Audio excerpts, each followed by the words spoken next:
ED के समन को लेकर बीजेपी के निशाने पर सीएम हेमंत सोरेन। यहां झारखंड के मुख्यमंत्री हेमंत सोरेन ने ईडी को पत्र लिखकर 20 जनवरी को सीएम हाउस में आकर उनका बयान दर्ज करने की बात कही है। इसको लेकर अब विपक्षी नेता मुख्यमंत्री को घेरने में लगे हैं। झारखंड के बीजेपी अध्यक्ष बाबूलाल मरांडी ने सीएम हेमंत सोरेन पर निशाना साधा है। उन्होंने कहा कि उन्हें पहले जो अहंकार था, अब लगता है किसी ने उन्हें समझाया होगा कि अहंकार नहीं काम करेगा। इसके लिए अब उन्होंने ईडी को अपने आवास पर बुलाया है। बाबूलाल मरांडी ने आगे कहा कि ईडी कानून के मुताबिक कार्रवाई करती है। झारखंड कोई अलग देश नहीं है और भारत का हिस्सा है और ईडी कानून के मुताबिक कार्रवाई कर सकती है। मुख्यमंत्री ने ईडी को पत्र लिखकर कहा है कि 20 जनवरी की दोपहर कांके रोड स्थित सीएम आवास में आकर उनका बयान दर्ज कर ले। रांची के बड़गाई अंचल में जमीन घोटाले की जांच कर रहे ईडी ने सीएम सोरेन को 8वीं बार समन भेजकर 16 से 20 जनवरी के बीच हाजिर होने को कहा था।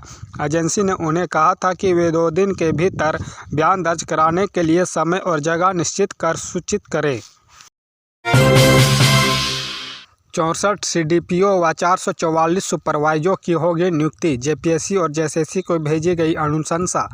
जहां महिला बाल विकास और सामाजिक सुरक्षा विभाग में रिक्त पदों को भरने का प्रक्रिया शुरू कर दी गई है। विभाग के अधीन बाल विकास परियोजना पदाधिकारी के 64 पदों पर और महिला पर्यवेक्षिका के 444 पदों पर नियुक्ति संबंधित कार्रवाई की जा रही है। इन रिक्त पदों को भरने के लिए जेपीएससी और जेएसएससी को अनुशंसा भेज दी गई है। विभागीय सचिव कृपानंद झा ने उक्त जानकारी दी। श्री झा ने बताया कि राज्य में कुल 37,432 आंगनबाड़ी केंद्रों में से 6,850 केंद्रों को सक्षम आंगनबाड़ी केंद्र के रूप में विकसित किया जाएगा। इन आंगनबाड़ी केंद्रों में विशेष सुविधाएं दी जाएगी। साथ ही 29,000 से ज़्यादा सेविकाओं को स्मार्टफोन उपलब्ध कराया जाएगा। विभागीय सचिव ने बताया कि विभाग द्वारा 10,000 से ज़्यादा आंगनबाड़ी केंद्र के भवन का निर्माण डीएमएफटी फंड व सीएसआर फंड के तहत कराने की योजना है। आंगनबाड़ी सेविकाओं के लिए 9,500 रुपये प्रति माह तथा सहायिकाओं के लिए 4,750 रुपये प्रति माह निर्धारित किया गया है। साथ ही प्रतिवर्ष क्रमशः 500 रुपये और 250 रुपये मानदेय वृद्धि का प्रावधान भी है। ईडी के खिलाफ जनता का बढ़ रहा आक्रोश, कहीं उग्र रूप न ले ले झामुमो। जहां झारखंड मुक्ति मोर्चा के प्रवक्ता सुप्रियो भट्टाचार्य ने कहा कि ईडी के खिलाफ लोगों का आक्रोश बढ़ता जा रहा है, कहीं लोगों का आक्रोश बाहर ना निकल कर आ जाए। उन्होंने कहा कि ईडी की विश्वसनीयता बनी रहे, इसके लिए ईडी तत्पर और पारदर्शी रहे। ईडी को भाजपा के सदस्य की तरह काम नहीं करना चाहिए। भट्टाचार्य ने मंगलवार को हरमू स्थित पार्टी के कार्यालय में संवाददाता सम्मेलन में बोल रहे थे। उन्होंने कहा कि केंद्रीय एजेंसियों की कार्रवाई पूरी तरह से दर्शाता है कि भाजपा पहले धर्म के नाम पर, संप्रदाय के नाम पर और ईडी की कार्रवाई के नाम पर डराने का काम कर रही है। उन्होंने कहा कि छत्तीसगढ़ और राजस्थान में चुनाव आचार संहिता लागू होने के बाद भी ईडी की कार्रवाई चलती रही। इसका फायदा भाजपा को मिला। ऐसा ही अब झारखंड में किया जा रहा है। हम लड़ने वाले लोग हैं और लड़ते रहेंगे।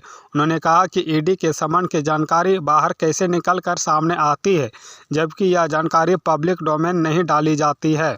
इससे यही जाहिर होता है कि राज्य सरकार को परेशान करने के लिए किया जाता है। राज्य की जनता के बीच ईडी की इस कार्रवाई को लेकर आक्रोश है। ईडी सिर्फ भ्रम की स्थिति पैदा कर रहा है। हेमंत सोरेन को बड़ा झटका, खुद का विधायक संथाल परगना में मचाएगा तूफान। बाबूलाल मरांडी के साथ साझा किया मंच। जी हां, अपनी ही सरकार की आलोचना करने वाले सत्तारूढ़ झारखंड मुक्ति मोर्चा के बोरियो के विधायक लोबिन हेम्ब्रम अब खुलकर भाजपा के साथ आ गए हैं। साहिबगंज में सोहराय मिलन समारोह में वे भाजपा के प्रदेश अध्यक्ष बाबूलाल मरांडी के साथ हुए। समारोह में भाजपा के कई नेता मौजूद थे। लोबिन की नाराजगी छिपी नहीं है। वे हेमंत सरकार की नीतियों के खिलाफ बोलने का कोई मौका नहीं चूकता। विधानसभा के भीतर भी वे सरकार के खिलाफ खुलकर नाराजगी का इजहार करते हैं। हालांकि पूर्व में भी वे भाजपा के साथ खुलकर सामने नहीं आए, लेकिन अब उन्होंने अपना पैतरा बदल लिया है। वे झामुमो के लिए महत्वपूर्ण संथाल परगना में सक्रिय है। उनकी तैयारी आगामी चुनावों में झारखंड मुक्ति मोर्चा को उसके अवैध गढ़ में झटका देने की है। बाबूलाल मरांडी के संथाल दौरे के क्रम में उन्होंने इस रणनीति पर काम काम करना आरंभ किया है। इसका असर आने वाले दिनों में दिखेगा।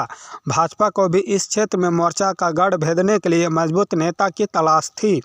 यह भी उल्लेखनीय है कि लगातार सरकार की नीतियों के साथ साथ मुख्यमंत्री हेमंत सोरेन के खिलाफ बोलने वाले लॉबिन हेम्ब्रम के खिलाफ कोई कार्रवाई नहीं हुई। हालांकि संगठन के भीतर इसे लेकर काफ़ी दबाव है। लॉबिन हेम्ब्रम को भी इसका एहसास है। उनकी भरपाई के लिए भी झारखंड मुक्ति मोर्चा ने हेमलाल मुर्मू की घर वापसी कराई है।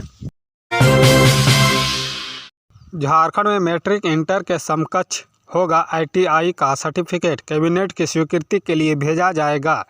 जहां झारखंड में ITI सर्टिफिकेट को मैट्रिक इंटर के समकक्ष मान्यता दी जाएगी। श्रम नियोजन एवं प्रशिक्षण विभाग ने इस आशय का प्रस्ताव तैयार किया है। विभाग के प्रस्ताव के अनुरूप 10वीं से पहले व 10वीं के बाद ITI में नामांकन लेने वाले विद्यार्थियों के 10वीं व 12वीं की भाषा विषय की परीक्षा झारखंड एकेडमिक काउंसिल द्वारा ली जाएगी। विभाग द्वारा इस संबंध में देश के अन्य राज्यों के प्रावधान का अध्ययन किया गया है।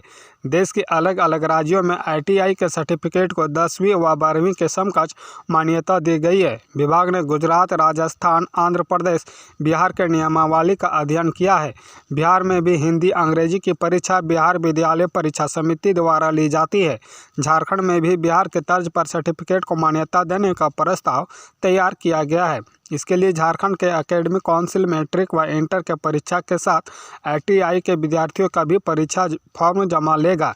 मैट्रिक इंटर के परीक्षार्थियों के साथ ITI में पढ़ने वाले विद्यार्थियों के भी हिंदी अंग्रेजी की परीक्षा होगी। बस में बंदूक की नोक पर 3 कारोबारियों से 18 लाख रुपये की लूट। जहां झारखंड की राजधानी रांची आ रही लंबी दूरी की बस में सवार 3 कारोबारियों से मंगलवार की सुबह बंदूक के बल पर कथित तौर पर 18 लाख रुपये नकद लूटने का मामला सामने आया है। पुलिस ने यह जानकारी दी। पुलिस ने बताया कि वारदात दसम पुलिस थाना क्षेत्र में राष्ट्रीय राजमार्ग संख्या 33 पर कलकत्ता से रांची आ रही बस में हुई। दसम पुलिस थाना के प्रभारी प्रेम प्रताप ने बताया कि तीनों कारोबारी कोलकाता में अपने ग्राहकों से पैसा एकत्र कर सोमवार की रात को बस में सवार हुए थे। 4 अपराधी भी उसी बस में यात्री बनकर सवार हुए थे। उन्होंने बताया, बस जैसे ही सुबह करीब 5:30 बजे बुंडू पहुंची, चारों अपराधियों ने कारोबारियों को बंदूक के बल पर लूट लिया और इसके बाद नावाडी में बस से उतर गए। प्रताप ने बताया कि कारोबारियों ने दावा किया है कि लुटेरों ने उनसे करीब 18 लाख की नकदी लूट ली है। उन्होंने बताया, आरोपियों को पकड़ने के लिए तलाशी अभियान चलाया जा रहा है।